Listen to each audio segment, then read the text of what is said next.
creemos que se puede, que no existen las distancias. Que no hay nunca, que no hay siempre, y que hay sueños y que hay ganas.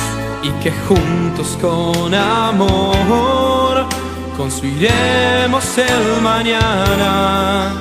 Será nuestro si tenemos el coraje y la esperanza. Aquí está tu marca por la vida, aquí tus deseos por la vida, aquí tu presente por la vida, por un mundo nuevo. Con vos nos jugamos por la vida, con vos mano a mano por la vida, con vos aquí estamos por la vida, mis amigos por la vida. Bienvenidos al tercer programa de la segunda temporada de Valentina por la Vida. Hoy vamos a hablar con Rita Vinokur. Rita nos va a contar su historia. Rita es presidenta del Centro del Recordatorio del Holocausto y es hija de una sobreviviente de Auschwitz, de Ana Vinokur. Nos va a contar la historia de su mamá, la historia del museo de la Shoah, y también nos va a contar sobre el viaje que hizo este año, en mayo de este 2023, a Polonia, junto a otras personas y a otros familiares de sobrevivientes de Auschwitz y del Holocausto. Hoy vamos a aprender un poco más sobre lo que fue la Segunda Guerra Mundial, sobre la historia de la mamá de Rita, también sobre el museo que tanto Rita como Sandra logran visibilizar y transmitir el legado que dejaron sus padres y todas las víctimas del Holocausto y de la Segunda Guerra Mundial, los más de 6 millones de judíos que murieron en la Segunda Guerra Mundial. Y lo que logran, que siempre digo, es que conociendo la historia, los horrores del pasado no se vuelvan a repetir. Así que en un ratito vamos a hablar con Rita Vinokur. Ella es docente, es presidenta del Centro Recordatorio del Holocausto de Uruguay y es hija de una sobreviviente, de Ana Vinokur. Ana ha dejado mucha historia, mucho legado, ha dejado libros, la música, y nos va a contar la historia de su mamá, como decíamos, la historia del museo y cómo fue este viaje y cómo la transformó y qué emociones le generó este viaje sabiendo que los lugares que visitaba, los campos de concentración, lugares, casas y demás, la llevaron a conectar con sus orígenes, con su familia, que muchos de ellos fueron víctimas de la Segunda Guerra Mundial y del Holocausto. Así que en un ratito vamos a hablar con Rita Vinokur, hija de sobreviviente de Auschwitz. Médica Uruguaya, Filial Progreso y Canelones. Medicina General, médicos especialistas y estudios especializados. Horario de policlínica, de lunes a sábados, de 8:30 a 20 horas. Urgencias y emergencias, de 20 a 0 horas, con apoyo móvil de emergencia de la zona. Teléfonos: Filial Progreso, 2368-9214. Filial Canelones, 4332-2542. Médica Uruguaya, Filial Progreso y Canelones. Servicio médico permanente.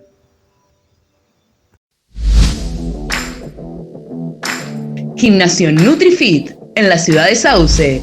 Sala de musculación, fútbol, hockey, entrenamiento personal. Vicente Ponce de León, 2112. Horario de 6 a 12 y de 15 a 22 horas. En la ciudad de Sauce Canelones, Gimnasio NutriFit. Centro que apunta al desarrollo integral en busca de rendimientos y calidad de vida.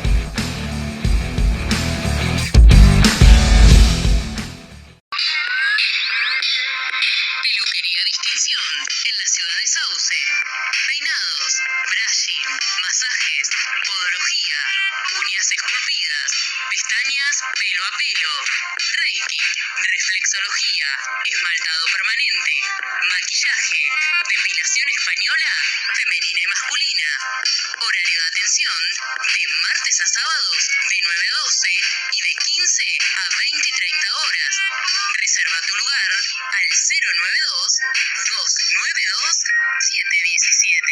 Al 092-292-717. Peluquería Distinción en la ciudad de Sauce Canelones.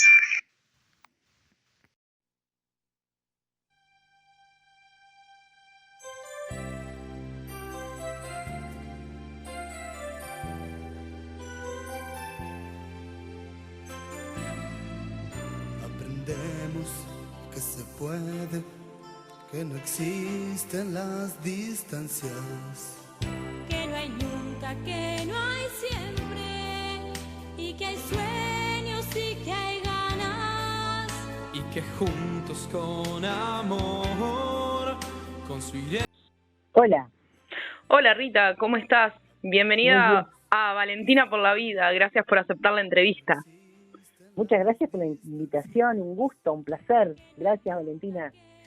Bueno, le contamos a la audiencia, como habíamos contado en un principio, estamos con Rita Binocur, que es presidenta del Centro Recordatorio del Holocausto del Uruguay, anteriormente fue directora del Museo de la Shoah de Uruguay, también hija de sobrevivientes. Quiero preguntarte, ¿cómo fue tu historia, o sea, cuando ibas creciendo, saber que eras hija de una sobreviviente del Holocausto? ¿Cómo fue para vos crecer, saber que tu mamá fue víctima del Holocausto, de la Segunda Guerra Mundial? ¿Qué era lo que ella te contaba?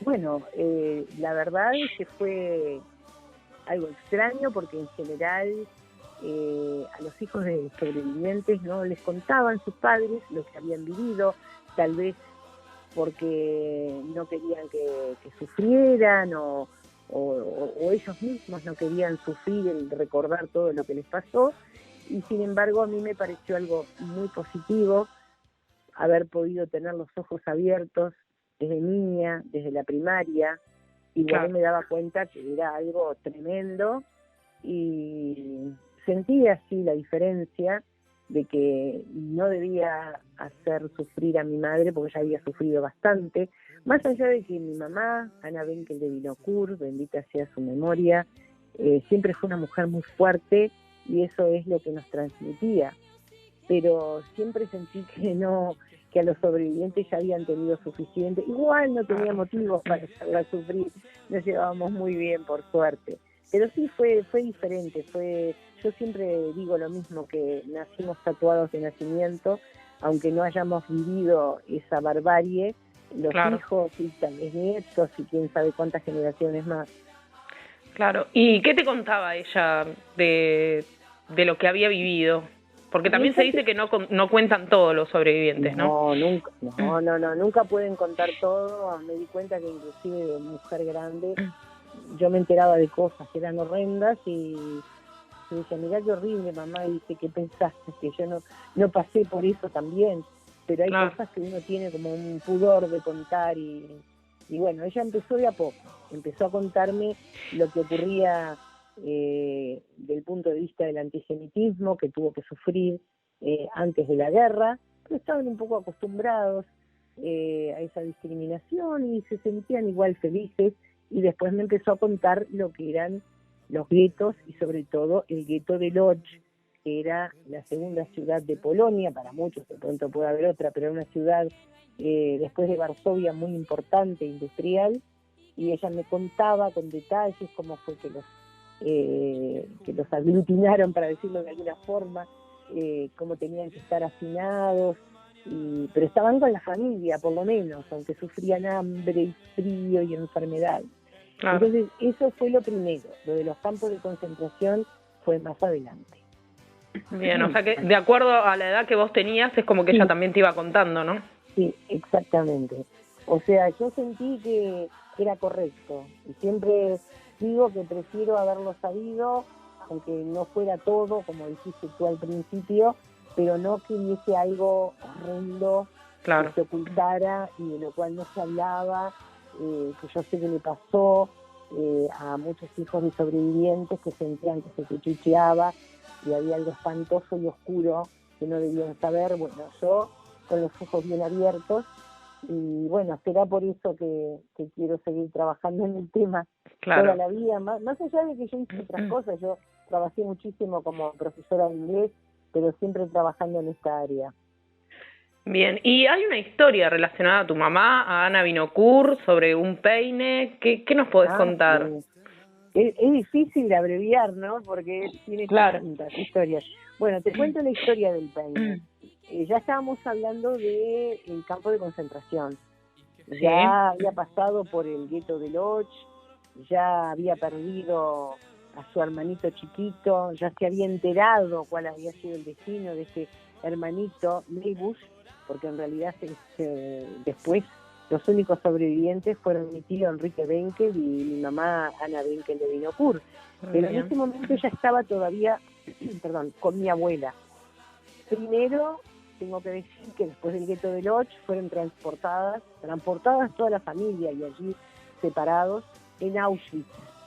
Y después fueron a otro campo de concentración terrible llamado Stutthof.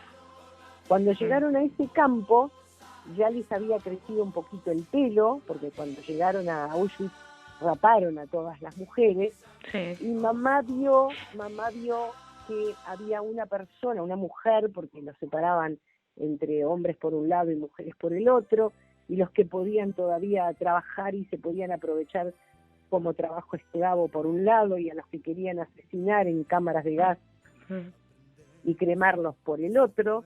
Muy rápido se dice esto, pero muy duro es. Y ella ella vio en ese campo, en Stutthof, una persona que tenía un peine en un estuche naranja. Y ella quería ser persona, quería peinarse.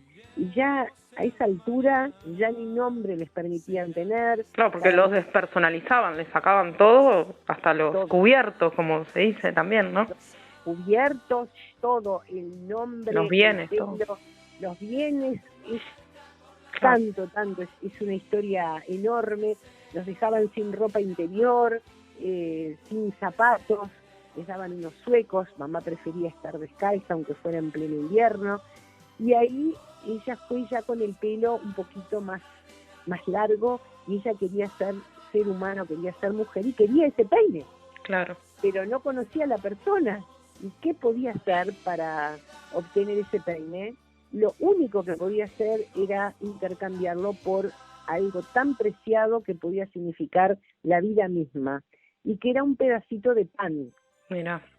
Que era la ración del pan del día, y mamá prefirió hacer eso y sufrir, porque a veces un trocito de pan puede significar la diferencia entre la vida y la muerte cuando alguien está muriendo de hambre, y ella quiso tener ese peine, lo escondió y salía de la barraca de noche aunque estuviera prohibido, y se sacaba con la nieve cuando hacía frío en invierno, todos los insectos, los bichos, las chinches, los piojos, y se peinaba y volvía a entrar a la barraca como un ser humano, como una mujer. Imagino que se sentiría como, no sé, feliz o plena, haciendo algo tan simple que todo nos pasa, no sé, al levantarnos, al salir de casa, peinarnos, pero para ella era como, no sé, era todo. Era la diferencia entre que le quitaran la dignidad y que ella pensaba que nadie le podía quitar la dignidad, nadie te puede quitar la dignidad si no lo permitís. Y era un acto de rebelión espiritual muy importante. Y hay que saber comprenderlo en esas situaciones. Sí, obviamente. Sí. Y cambiarlo por un pedazo de pan que también era en ese momento era la vida, obviamente, para ellos, ¿no? Absolutamente era la vida. Pero a veces la actitud y cómo se siente mentalmente uno influye y ayuda a tener más fuerza. Claro que sí. Y tu mamá ha dejado muchas cosas, ha escrito un libro que se llama Sin Nombre, y al mismo tiempo, hace poco, nombraron una calle con su nombre, ¿no? Bueno, ha tenido muchos honores en vida y también póstumos. Ella escribió, un libro que se ha ido cambiando, un libro sin título. Sin título. Ella decía que no había un título capaz de abarcar una historia semejante. Después escribió 2 más, siempre relacionados a la guerra, y tuvo muchos homenajes en Minas, el premio de Lolita Rubial, tuvo una medalla al honor póstumamente también por la Embajada de Polonia, y una escuela con su nombre, la número 359, se llama Ana Binocur, desde el año 2009, y también en el año 2015 el gobierno emitió un sello postal con su imagen. Mirá qué lindo. Y también por las mismas fechas se creó un bosque, pero ya no aquí en Uruguay, sino en Israel, de 10.000 árboles con su nombre, o sea que para la mente y para la ecología, todo lo que se ha logrado, y ahora falta muy poco para que ya se termine el tema de todos los papeles y los archivos, como para que se lleve a cabo el tema de la calle con su nombre. Exactamente.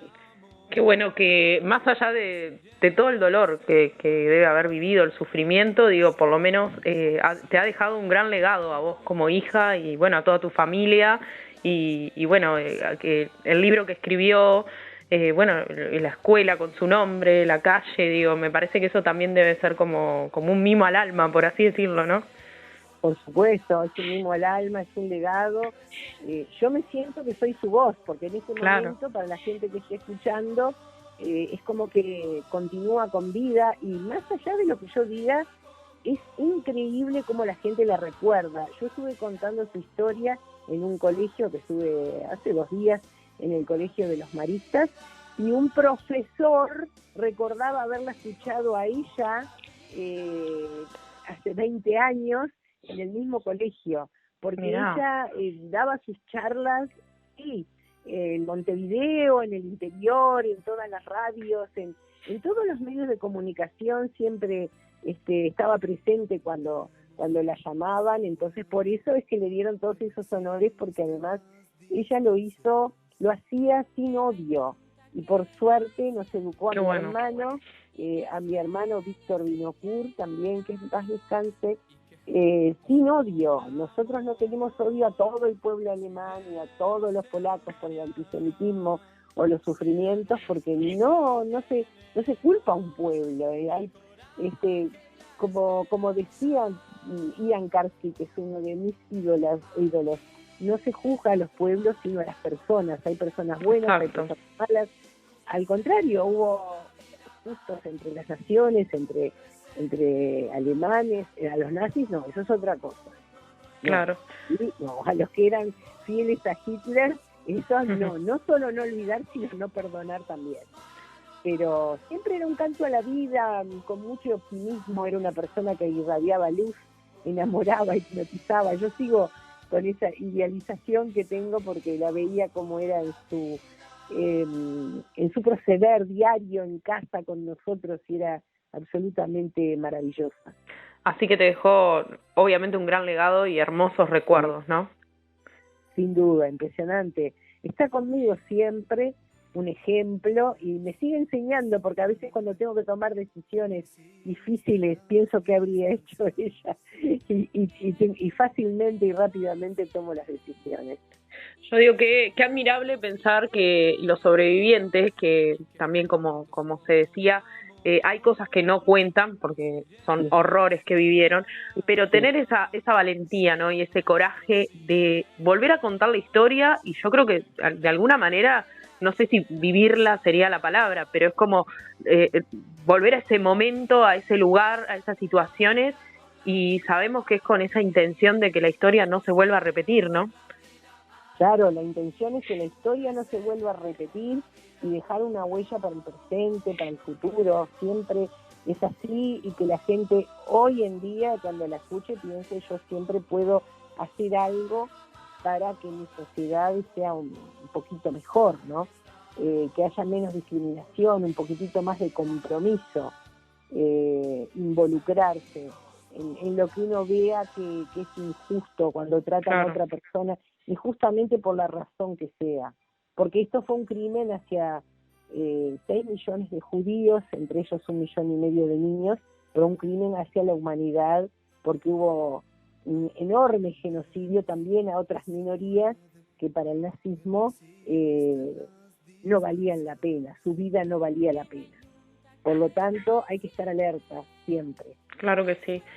Como decíamos en un principio, vos sos presidenta del Centro Recordatorio del Holocausto del Uruguay, anteriormente fuiste directora del Museo de la Shoah de Uruguay. ¿Qué nos podés contar del museo, de su fundación y de las actividades que realiza? Bueno, muchas cosas. Bueno, la institución se fundó en 1953, o sea que estamos cumpliendo años ahora, estamos cumpliendo 70 años, y tuvo varios nombres, pero el último es este que te estoy diciendo, Centro Recordatorio del Holocausto de Uruguay, le agregamos, porque nos unimos en la época de la pandemia con muchos museos de Latinoamérica y veíamos que en algunos de ellos los nombres no especificaban de qué país era y no quedaba claro, y ya lo modificamos así. Pero antes eran víctimas del nazismo, sobrevivientes del nazismo, y así quedamos. Y después, al poco tiempo, se creó el museo, que no todo el mundo sabe, alguna gente sí, que fue el primer museo del Holocausto de Sudamérica, por lo cual Uruguay tiene un espacio muy prestigioso en ese aspecto.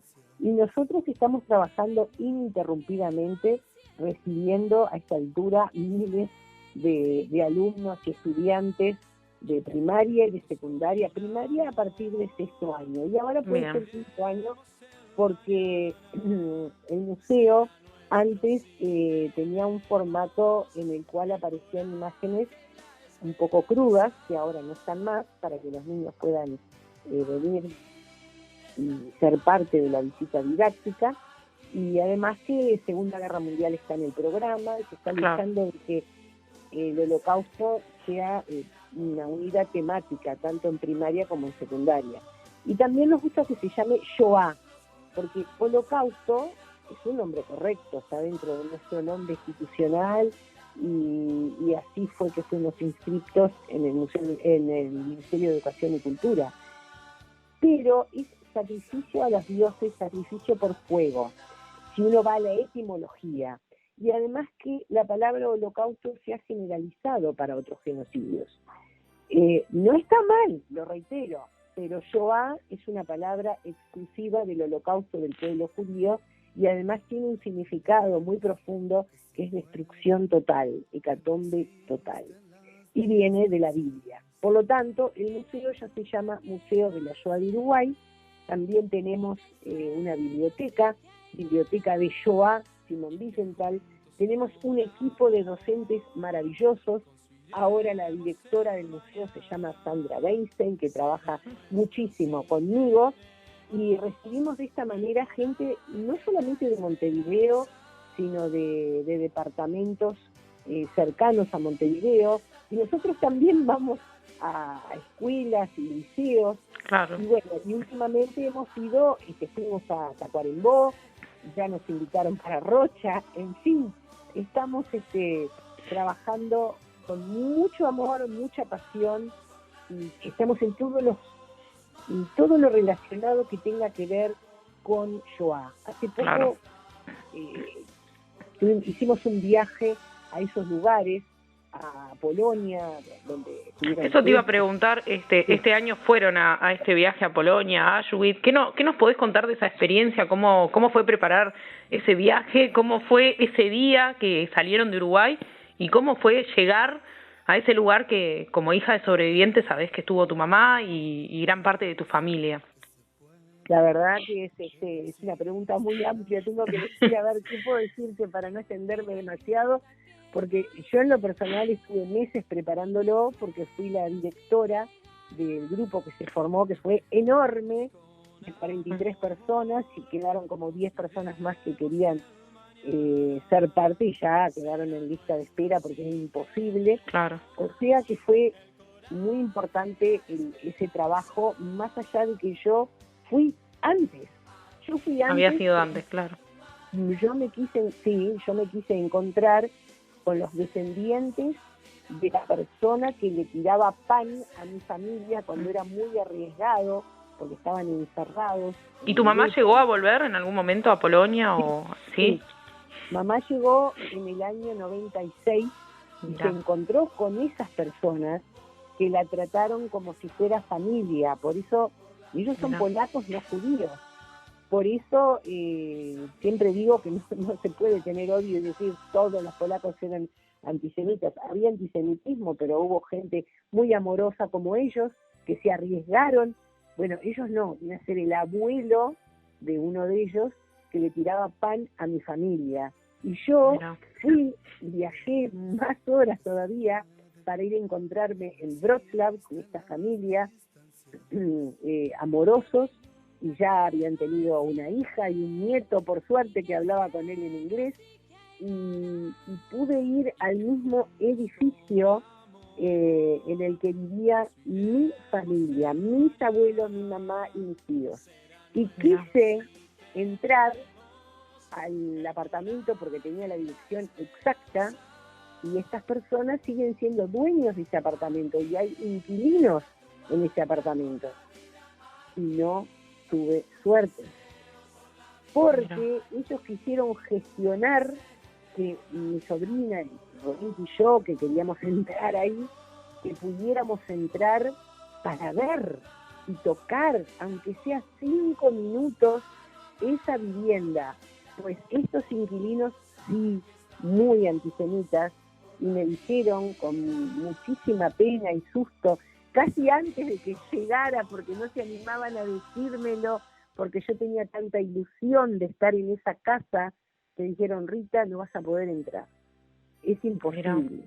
Son xenófobos, antisemitas, son especialmente antisemitas, es peligroso, es imposible. Me lo repitió 3 veces el nieto. Así que de alguna manera sigue existiendo todo eso, esa discriminación. Yo no podía imaginarme que en Uruguay pasara algo así, que venga alguien, por ejemplo, el dueño de una casa alquilada y le pida por favor al inquilino. No dejaría pasar 5 minutos a alguien cuya familia vivió acá y viene de muy lejos, de otro continente. La podía dejar pasar 5 minutos y que te diga no, de ninguna manera. Pero no, eso, que hay de todo. Está la gente que eran los dueños de la casa, divinos, como una de ellas me parecía que era una hermana, y tenés este antisemitismo extremo, al punto que el chico me miró con susto. Entonces estuve en el edificio, tengo la foto del edificio, tengo la ventana donde vivía mi familia, pero no pude entrar porque no me lo permitieron por el gran antisemitismo. Sí pude ver la plaza que estaba enfrente del edificio, donde pasaron cosas terribles que mamá me contó, que ahí en esa misma plaza colgaron a 18 personas al azar cuando vinieron a buscar a los niños y a los mayores, que al que escondiera a los niños nos iban a colgar a toda la familia. Tenían que ser niños hasta 10 años. Después de 10 años se podían quedar. Entonces, mi mamá y mi tío buscaron desesperadamente a alguien que pudiera crear un documento que dijera que el niño, Leibus, o Leoncito, puede decirse, tenía 10 años, lo cual no era verdad, tenía 9 años, pero ellos no sabían que los iban a matar, que los iban a matar después en un campo horrendo llamado Helmno.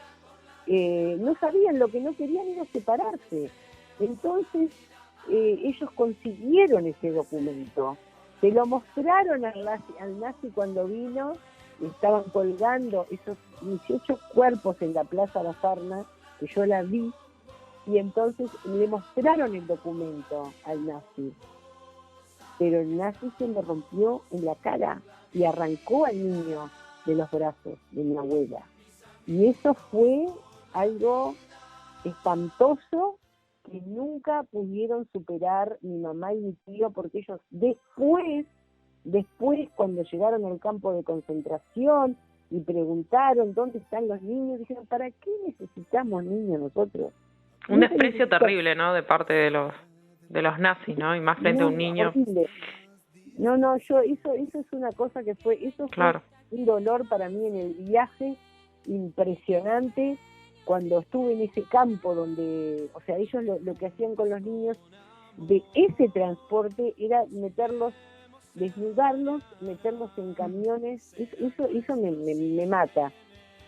¿Estuviste en varios lugares, no sé, en algún campo también de concentración?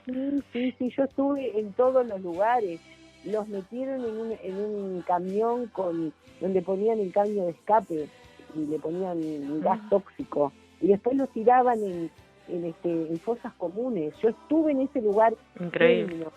Y cuando me dice el guía, acá debe estar tu tío, ay, por favor, qué Claro. horror, qué espanto. Eso me mató, y bueno, ahí me dije, vayan, sigan ustedes el grupo, porque yo no podía más. Y estuve en ese campo del Peine llamado Sutos. Sí. Yo fui sola a ese campo, con mi sobrina. Mirá. Y un guía, y estuve en ese campo del Peine antes que todo el grupo, porque es un campo terrible, pero más chico, y no iban a querer ir los demás. Entonces yo estuve 2 semanas en Polonia, y después estuve en Auschwitz, estuvimos en Majdanek, estuvimos en Treblinka, estuvimos en Helmno. Yo estuve en 5 campos, estuve también en el gueto de Lodz, que bueno, Mirá. eso requiere una explicación aparte, ¿no? En el gueto de Lodz, donde estuvo mi mamá, en el gueto de Varsovia, que hubo un gran levantamiento, porque ahí sí tenían noticias del exterior, a través de las cloacas, por ejemplo. Entonces fue muy difícil, pero a pesar de lo duro que fue, me quedé con el alma tranquila, porque de alguna manera es como que yo había enterrado a mis muertos. Inclusive estuve en el cementerio de Lodz. Mirá. El cementerio estuve, que pensé que iba a estar 2 horas, estuve 4 horas. Imagino que habrás pasado por todas las emociones, ¿no? Emociones, Todas sentimientos. Todas las emociones, todos los sentimientos. Después nos fuimos a Israel, o sea, para cambiar un poquito, porque era muy Claro. fuerte todo aquello. Pero me quedé tranquila de que fui valiente y pude superar el miedo que tuve toda la vida, porque estoy grande ya. Claro. Y Vos me dijiste tuve que ya había fantasía. sido en algún momento, pero No, había yo sido. No. ¿Tu mamá sí? Mi mamá es la que estuvo. Ah, tu mamá, bien. Mi mamá y mi tío estuvieron en el año 96. Mirá. Ahí sí, eso es lo que yo te había dicho. Sí. Claro. Yo no, para mí fue mi primera vez. Mirá. Enfrentarte a lo que vivió tu familia, tu mamá, Sí, a muy todo fuerte. ese horror. Y todas las personas que fueron, ¿ya habían ido en algún momento? ¿Alguna persona ya conocida o también todas en tu situación? Muy pocos, y lo habían hecho de otra manera, porque Claro. con este guía que nosotros, bueno, llamado Mario Sinai, reconocido mundialmente, es un pedagogo, un docente del Holocausto, reconocido mundialmente, era algo especial, pero casi la mayoría no había estado nunca. Mirá. Y la mayoría también tenía miedo, como yo, de estar, pero Claro. decidimos ir, y muchos nos conocíamos también, porque yo conocía a varios, a unos cuantos, a la inmensa mayoría yo los conocía, Claro. de gente, de judíos, no judíos, un armenio, gente de Canadá, de Estados Unidos, de Israel, pero uruguayos. Había Claro. unos que era uruguayo y el guía argentino, los dos, pero uruguayos que estuvieron por el mundo, la mayoría residen en Uruguay, y bueno, se creó un grupo que es como, no sé cómo explicarlo, es una amistad eterna que quedamos Mirá qué en lindo, contacto. claro. Todos los días estamos en contacto. Tienen una historia que los une también, ¿no? Sí, claro, por supuesto. Teníamos un objetivo común. Claro. Y aunque era es un grupo heterogéneo, tiene eso que nos une, y buena gente, y muchos de ellos profesionales, grandes profesionales, y los que no son profesionales son también grandes personas. Un grupo maravilloso, muy orgullosa del grupo, sí. ¿Y qué te dejó esta experiencia como enseñanza? Porque obviamente te encontraste con, o sea, el horror que, como decíamos, que vivió tu mamá, tu familia, pero de alguna manera también tu origen, ¿no? Sí, ni que hablar que son mis orígenes, porque mi papá también era polaco, pero vino desde la guerra. Esa es otra historia, muy dura y muy cruel, diferente. Pero está en Polonia, por supuesto. Claro. La ciudad de Lodz, por generaciones hay gente y otras ciudades aledañas, pero ahí están mis orígenes. Y bueno, la mayoría del grupo sintió lo mismo que yo. Yo me quedé con la misma idea, que fuimos buscando respuestas, pero volvemos con más preguntas. Claro. Y con unidad, dándonos cuenta que nunca se va a poder abarcar todo lo que ocurrió, y ahí está toda la maldad humana al extremo. La barbarie también. La barbarie y también la bondad, porque hubo gente que arriesgó su vida por judíos, por otros seres humanos, pero es sorprendente. Uno no puede creer cómo el ser humano puede haber llegado a esos límites. Es inconcebible. A veces uno piensa y dice, no puedo creer que esto pueda. O sea que hay que seguir trabajando por la educación, o haciendo lo que estoy haciendo ahora, que estoy hablando contigo. Claro. Y la gente que lo escuche quizás quiera profundizar, quiera venir al Museo de la Shoah de Uruguay, o a la biblioteca de Shoah Simón Wiesenthal. Nosotros estamos a las órdenes, y tenemos un sitio web, y tenemos Facebook, y tenemos tiene la biblioteca que hay libros para todas las edades, ¿no? Para niños, jóvenes, adultos.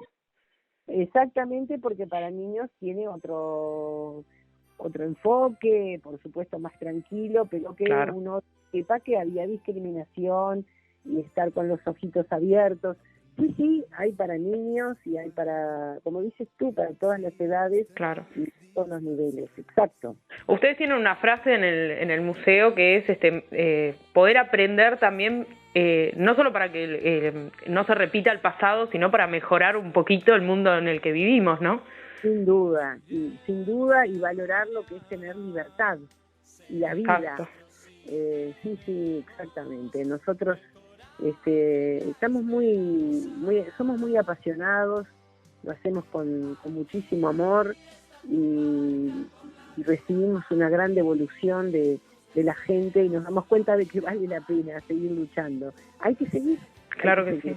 Y la cada verdad uno que puede hacer lo suyo desde su lugar, claro, en que no se discrimine, en que se cuida al compañero de clase, al compañero de trabajo.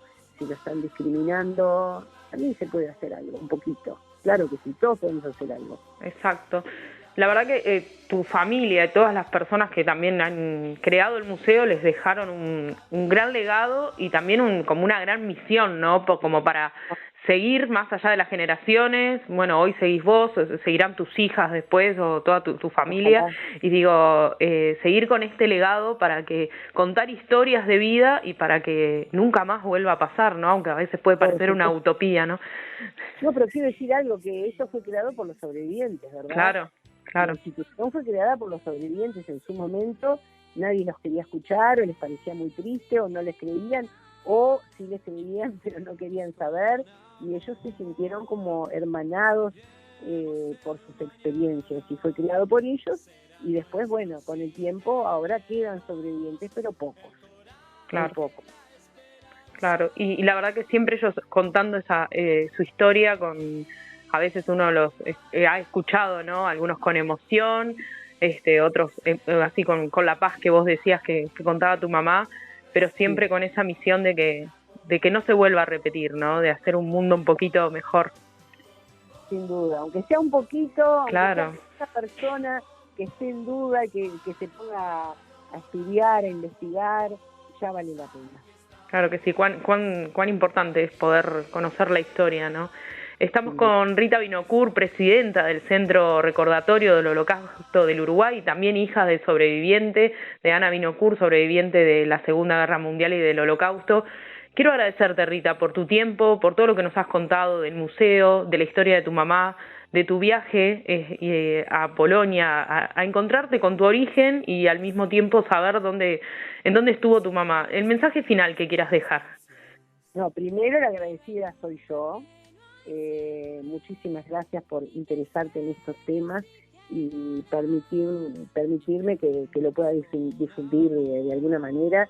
Y el mensaje siempre es que hay que estar alerta, hay que tratar de que esto no se repita, tratar de cada uno poder hacer algo desde su lugar para que esto no vuelva a ocurrir nunca más, nunca más. Claro que sí. Muchas gracias, Rita. Por favor, muchas gracias a ti, un abrazo grande y a las órdenes. Órdenes. Médica Uruguaya, Filial Progreso y Canelones. Medicina general, médicos especialistas y estudios especializados. Horario de policlínica, de lunes a sábados, de 8:30 a 20 horas. Urgencias y emergencias, de 20 a 0 horas, con apoyo móvil de emergencia de la zona. Teléfonos: Filial Progreso 2368-9214. Filial Canelones 4332-2542. Médica Uruguaya, Filial Progreso y Canelones. Servicio médico permanente.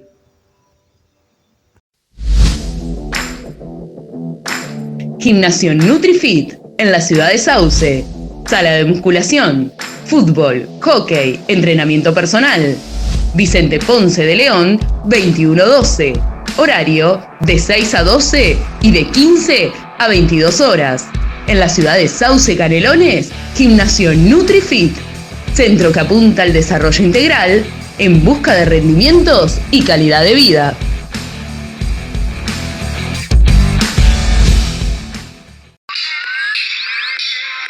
Peluquería Distinción en la ciudad de Sauce.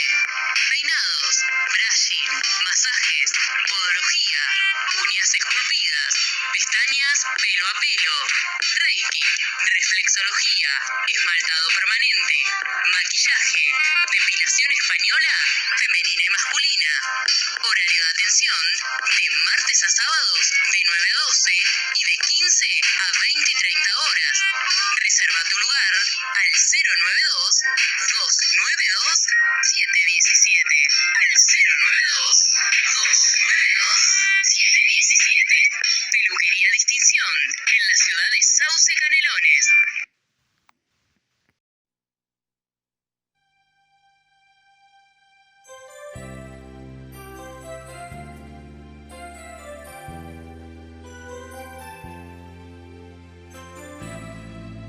Aprendemos que se puede, que no existen las distancias. Que no hay nunca, que no hay siempre, y que hay sueños y que hay ganas. Y que juntos con amor construiremos. Quiero agradecerle a Rita Vinocourt, presidenta del Centro Recordatorio del Holocausto, hija de sobreviviente, hija de Ana Vinocourt, porque nos contó la historia de su mamá, de todo lo que había sucedido, lo que había pasado la mamá de Rita, Ana Vinocourt, que como decíamos en un principio, Ana Vinocourt dejó un gran legado, dejó libros, dejó su historia, dejó música y pudo contar todo lo que fue el horror que vivió como víctima del Holocausto y víctima de la Segunda Guerra Mundial. Y esa historia con tanto aprendizaje, que es la historia del peine, para poder sobrevivir, ¿no? Algo tan importante, y para sentirse importante y para no perder la identidad, porque, como decía Rita, a los judíos les sacaban todo, les sacaban sus casas, sus pertenencias, les cortaban el pelo y eran un número cuando eran seres humanos. ¿Cuánto debemos aprender de todo este horror que sucedió en la Segunda Guerra Mundial, que sucedió con la muerte de tantos millones de judíos, y que, como decía en un principio, tanto Rita como Sandra en el Museo de la Shoah, y en este momento que estamos contando la historia de Rita Vinokur, y todas las personas que son familiares de víctimas del Holocausto, logran plasmar ese legado que les dejó su familia, contar las historias, transmitir, aprender, como aprendí en algún momento que Rita y Sandra me enseñaron para poder mejorar el mundo en el que vivimos, y al mismo tiempo para que los horrores del pasado no se vuelvan a repetir. Conocer la historia para que los horrores del pasado no se vuelvan a repetir. ¿Cuánto debemos aprender? ¿Cuánto debemos empatizar con el otro? De saber que si el otro tiene una nacionalidad diferente, una raza diferente, un pensamiento diferente, tenemos que aprender, porque las diferencias nos tienen que unir y no separar. Y que este horror, esta barbarie que sucedió en la Segunda Guerra Mundial, en este caso con judíos, no vuelva a suceder. Gracias, Rita, por tu tiempo, porque nos compartiste la historia de tu mamá, de tu familia, la historia del museo y ese viaje que hiciste a tus antepasados, por así decirlo, para conocer más tu historia, tu origen, y nos compartiste tus emociones, tus sentimientos, el aprendizaje que te dejó, sabiendo que en los lugares que estuviste estuvo tu mamá y el resto de tu familia. Muchas gracias, Rita, por haber sido parte del tercer programa de Valentina por la Vida. Nos vamos a reencontrar en una semana en un nuevo programa de Valentina por la Vida para seguir contando historias y dejando un mensaje de esperanza. Y como decimos en Valentina por la Vida, sigamos construyendo un mundo nuevo, con más amor, más respeto, más solidaridad, más empatía, por vos y por mí. Hasta el próximo programa.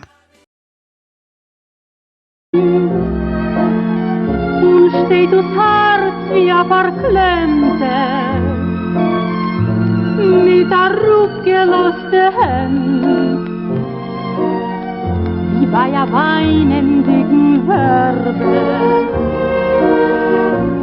gucken Augen starr und schneit sich ein wie in die Weisheit, und es flieht von seiner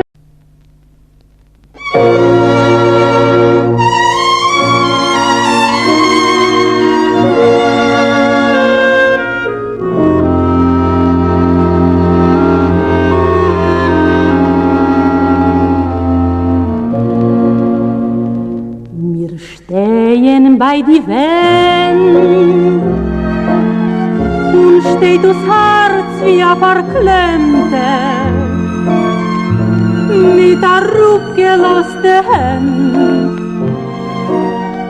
wie bei a weinendigen Werbe, s gucken Augen starr und schneit sich ein wie in die Weitkeit, und es flieht von seiner Zart. Ach, Ewigkeit.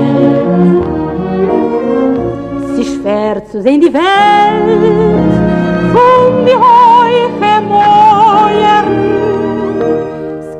Gott uns verstellt, die Ghetto-Teuern.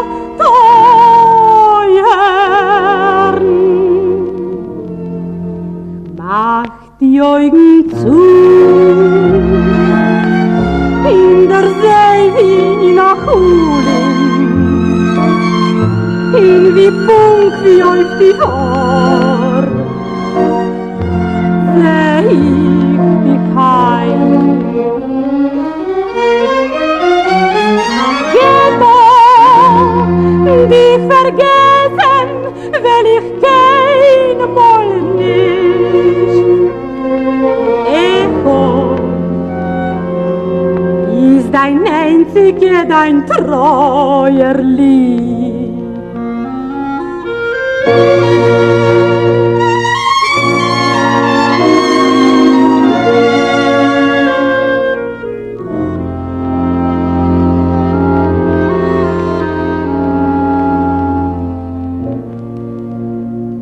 Seh in deine Gäsle von Elend und Pein, hör nur ein Gewein, wo's wird sein, wo's wird sein. In deine Gäsle ist mir rein gewein, mein Herz soll vertrieben. Ich weiß, ich will es wohl.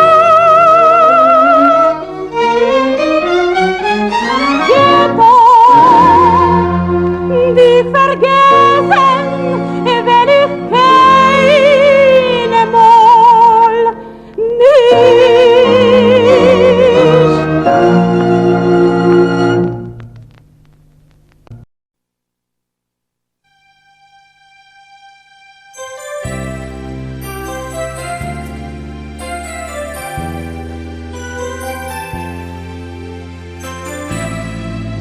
Aprendemos que se puede, que no existen las distancias, Que no hay nunca, que no hay siempre, y que hay sueños y que hay ganas.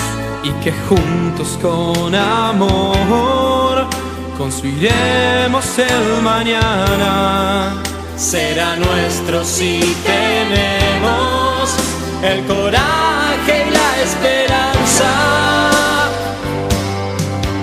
Aquí está tu marca por la